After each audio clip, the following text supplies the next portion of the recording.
I know game ratings and reviews should usually be taken with a grain of salt. Everyone enjoys different things. I get that. But I did something I never do before making this video. I read a ton of reviews about the game because after what I played through, I couldn't believe anybody would score this game that high. It sucks. This video game sucks. Welcome to completion number 46 of the Potato Backlog Project. For more information on the project, click the link below. I make a video for each completion and a continuing journey to break the shackles of modern day gaming. Make sure you stick around to the end of the video for the most valuable thing to come out of 2023, the Tater Raider. And let's talk about why StarOcean, The Last Hope, is a giant pile of crap.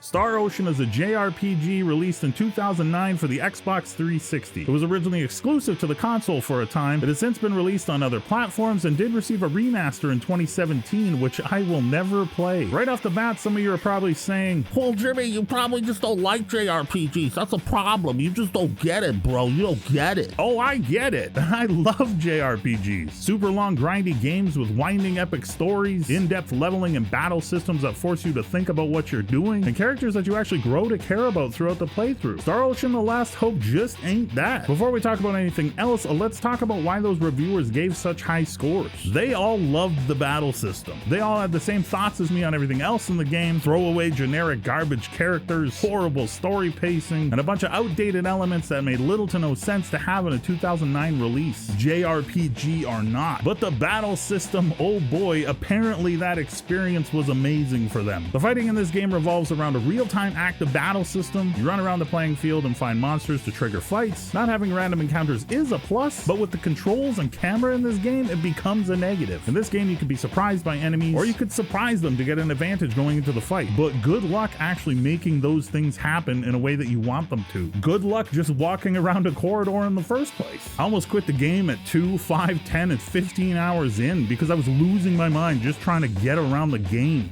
Look at this. What is this? Is that a surprise?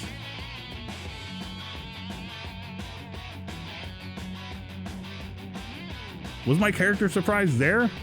Make it make sense. Once you do get into a fight, you're given control of your character, freely able to run around and attack at your pleasure. You can switch through and take control of other members of your party on the fly, and AI will take over the actions of the rest of the party at that time. You have the ability to bring up an options menu to use items, magic, and special abilities you might not have mapped to any of the active buttons. In theory, this should be pretty awesome and fun, like all those reviewers are saying, but it just isn't fun to play through. The camera just destroys the experience. The only time the camera isn't taking a giant dump on any ounce of fun you're trying to conjure up is during the cutscenes. Then it's time for the rest of the game to take over, giving you a subpar, laughable experience. The characters here are throwaway, super cliche, bland garbo. The voice acting is super over the top and dramatic bad. At times it was so bad it was almost funny. It almost hit that point of being so bad it was good. Then you realize it's trying really hard to deliver actual emotional content here. It's trying to build relationships between teammates and make you care about the things that are happening, but it fails time and time again. You'll meet a new party member and like 5 minutes later be in a life and death situation, just yelling at each other about what great friends you are and that you can't leave without them. You won't. You're willing to risk the lives of everybody in the party to save them because of everything that you've been through in the last 5 minutes.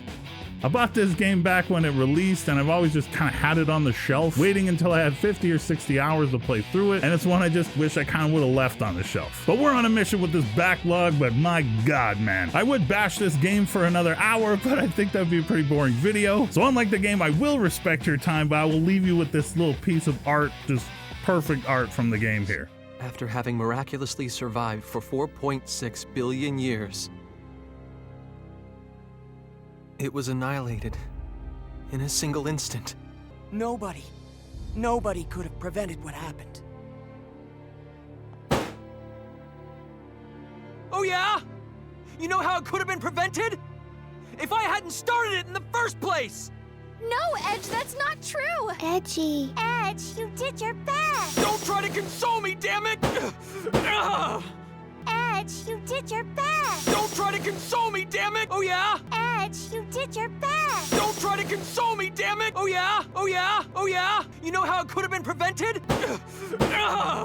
1 happy potato face out of 5. The battle mechanics, the leveling options, the abilities, how they treated magic in this game, all of those things are pretty cool. And there was a good system in place that I wanted to enjoy. The game just wouldn't let me. I can see how some people might have the patience to play through this game, but anyone thinking this is 8 out of 10 quality is just fooling themselves into wishing it's something that it's not. And with that, the Backlog project rolls on, hopefully rolling into something more fun. Shout outs to the top Tater member, Macho Migo. Thank you so much for your support. If you want to check out different ways you can support the channel, click the join button below. Thanks so much for watching. Be kind to yourselves and others that deserve that kindness. We're on to the next one. No bloopers. This video deserves none. Just a giant piece of